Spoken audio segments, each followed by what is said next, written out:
ನಮಸ್ತೆ. ಕುರುಬ್ರಳ್ಳಿಲಿರುವಂತ ರತ್ನಮ್ಮ ಅವ್ರ ಮನೆಗೆ ಬೆಲ್ಟ್ ಡೆಮೋ ಕೊಡಕ್ಕೆ ಬಂದಿದ್ದೀವಿ. ಒಂದೆರಡು ಮಾತಾಡೋಣ ಬನ್ನಿ. ಏನು ಆಗಲ್ಲಮ್ಮ. ಇದಕ್ಕೆ ಹಾಕಿ ಇಲ್ಲಾಂದ್ರೆ ಫಿಶ್ದು ಹಾಕ್ಬೋದು. ಚೇಂಜ್ ಮಾಡ್ಬೋದು. ಹೋಗತ್ತೆ ಮರಿಬೇಡ.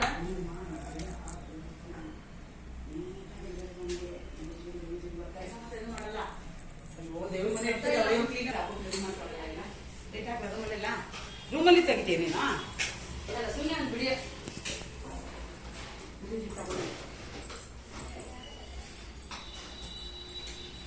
ಇಲ್ಲ ಮನೆ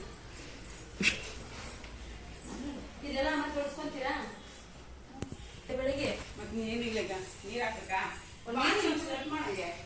ಬಂದೆ ನಾನು ಅದ ರೆಡಿ ಮಾಡ್ತಾ ಇದ್ದೀನಿ. ಎಲ್ಲ ಪೂರ್ತಿ ರೆಡಿ ಮಾಡ್ಕೊಡ್ತೀನಿ. ಕಾಲ್ಗೆ ಇಡಲ್ಲ ಅಂದ್ರೂ ಮುಂದೆ ಟೈಮ್ ಇಡಲ್ಲ.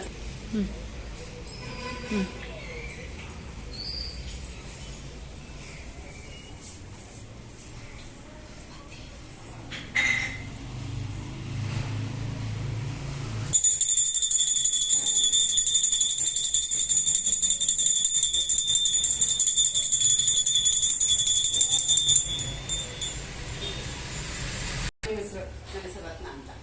ನಿಮ್ಗೆ ಸೆಜುನ್ನ ಯಾರು ಹೇಳಿದ್ರು? ನಮ್ಗೆ ಪರಿಚಯ ಒಬ್ರಿದ್ರು, ಅವರು ಬನ್ನಿ ಅಂದ್ರು. ನಾನು ಆಲ್ಮೋಸ್ಟ್ ಬಂದಿದ್ರೆ 1 ವರ್ಷ ಆಗ್ತಾ ಇತ್ತು. ಬಂದಿದ್ರೆ ನಾನು ಹಿಂಗೆ ಏನೋ ಅನ್ಕೊಂಡು ಸುಮ್ಮನೆ ಇದ್ದೆ. ಆಮೇಲೆ 1-2 ದಿನ ಬಂದ್ಮೇಲೆ ಗೊತ್ತಾಯ್ತು ನನಗೆ ಯಾವ ತರ ಅಂತ. ಅದಕ್ಕೆ ನಾನೀಗ 4-5 ತಿಂಗಳಿಂದ ಬರ್ತಾ ಇದ್ದೆ. 4-5 ತಿಂಗಳಿಂದ ರೆಗ್ಯುಲರ್ ಆಗಿ ಸೀಸನ್ ಬರ್ತಾ ಇದ್ದೆ. ಹೊರಗೆ ಮುಂಚೆ ಏನೆಲ್ಲ ಪ್ರಾಬ್ಲಮ್ ಇತ್ತು? ನನಗೆ ಆಲ್ಮೋಸ್ಟ್ ಪ್ರಾಬ್ಲಮ್ ಅಂತ ಏನಿರಲಿಲ್ಲ. ಸ್ವಲ್ಪ ಹೊಟ್ಟೆ ಕರ್ಸೋಣ ಅಂತ ಬಂದೆ. ಮತ್ತೆ ಅವಾಗ ತಲೆನೋವು ಬರ್ತಾ ಇತ್ತು. ಎಲ್ಲಾದ್ರೂ ಹೋಗಿ ಬಂದ್ರೆ ನಾನು ಮಲ್ಕೊಂಡ್ಬಿಡ್ತಾ ಇದ್ದೆ. ಬೆಳಗಿಂದ ಸಂಜೆ ಆದ್ರೂ ನಾನು ಟಿಫನ್ಗೂ ಎದೊಳ್ತಾ ಇರ್ಲಿಲ್ಲ. ಈಗ ನಂಗೆ 4-5 ತಿಂಗಳಿಂದ ತಲೆನೋವು ಅನ್ನೋದಿಲ್ಲ. ಮೋಷನ್ದು ಯಾವಾಗಂದ್ರೆ ಹೋಗ್ತಾ ಇದ್ದೆ, ಕಂಪಲ್ಸರಿ ಹೋಗ್ತಾ ಇದ್ದೆ. ಮೋಷನ್ ಇದೆಲ್ಲ ಯಾವ್ದ್ರಿಂದ ಆಗಿದೆ ಅಂತೀರಾ? ನನಗೆ ಸೆಜುನಿಂದ ಸೆಜುನಿಂದ ಕುಡಿಯುವಂತ ಸ್ಟೋನ್ ವಾಟರ್. ಹೌದೌದು, ಸ್ಟೋನ್ ವಾಟರ್ ಬೆಳಗ್ಗೆ ಬಂದಾಗ ಕೊಡ್ತಿರಲ್ಲ, ಅದರಿಂದ ನಮಗೆ ಥೆರಪಿ ಕೂಡ ರೆಗ್ಯುಲರ್ ಆಗಿ ಅದರಿಂದ ನಿಮ್ಗೆ ನೋವೆಲ್ಲ ಕಡಿಮೆ ಆಗಿದೆ. ಹೌದೌದು ನಿಮ್ಗೆ ಇವಾಗ ನೀವು ಥೆರಪಿ ಫ್ರೀ ಆಗಿ ಸೆಜುನಲ್ಲಿ ಕೊಡ್ತಾ ಇದ್ದೀರಾ. ನೀವು ಕೂಡ ತಗೊಳ್ತಾ ಇದ್ದೀರಾ. ಎಲ್ಲರೂ ತಗೋತಾದ್ರೆ ಮನೆಗೆ ಬೆಲ್ಟ್ ಅನ್ನ ತಗೊಂಡಿದ್ರೆ ಯಾವ ಉದ್ದೇಶ? ಅದೇ ಮನೆಯಲ್ಲಿ ಇರೋರಿಗೆ ಕೆಲ್ಸಕ್ಕೆ ಹೋಗ್ತಾರೆ ಮಗಳು ಎಲ್ಲ. ಅವಳಿಗೂ ಸ್ವಲ್ಪ ಥೈರಾಯ್ಡ್ ಸಮಸ್ಯೆ ಇದೆ. ಹಂಗಾಗಿ ನಾನು ಅಲ್ಲಿ ಬರ್ತೀನಿ, ಅವ್ರಿಗೆ ಯೂಸ್ ಆಗ್ಲಿ ಅಂತ ತಗೊಂಡಿದ್ದೀನಿ. ಮನೆಯವರಿಗೆಲ್ಲ ದೃಷ್ಟಿಯಿಂದ ಬೆಲ್ಟ್ ಅನ್ನ ಮನೆಗೆ ನೀವು ಪರ್ಚೇಸ್ ಮಾಡಿದ್ದೀರಾ. ಹಾಗೆ ಎಷ್ಟೋ ಜನ ತಗೋಬೇಕಂತಿರ್ತಾರೆ, ಇಷ್ಟು ಇನ್ವೆಸ್ಟ್ ಮಾಡೋದ ಅಂತ ಹೇಳ್ತಿರ್ತಾರೆ. ಅವ್ರಿಗೆ ಏನ್ ಹೇಳಕ್ ಇಷ್ಟಪಡ್ತೀರಾ? ಅಲ್ಲ, ತಗೋಬಹುದು, ಬಟ್ ಸರ್ರೇನೋ ಒಂದೇ ಸಾರಿ ಕೊಡು ಅಂತ ಅಮೌಂಟ್ ಹೇಳಿ ಕೇಳಲ್ಲ.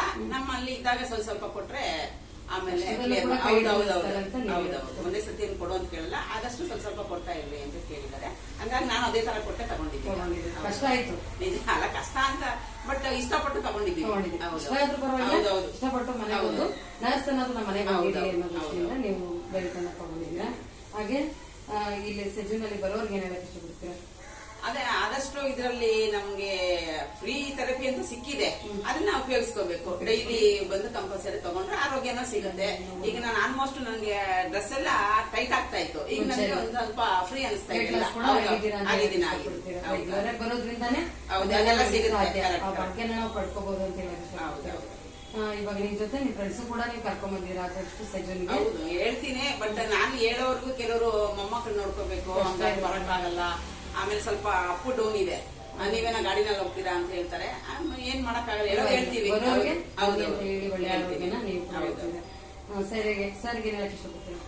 ಸರ್ ತುಂಬಾ ಒಳ್ಳೆ ಕೆಲಸ ಮಾಡಿದ್ದಾರೆ. ಲಗ್ಗೆರೆ ಹತ್ರ ತಂದಿಟ್ಬಿಟ್ಟು ಜನಗಳಿಗೆ ಅನುಕೂಲ ಅಂತ ಮಾಡ್ಕೊಟ್ಟಿದ್ದಾರೆ.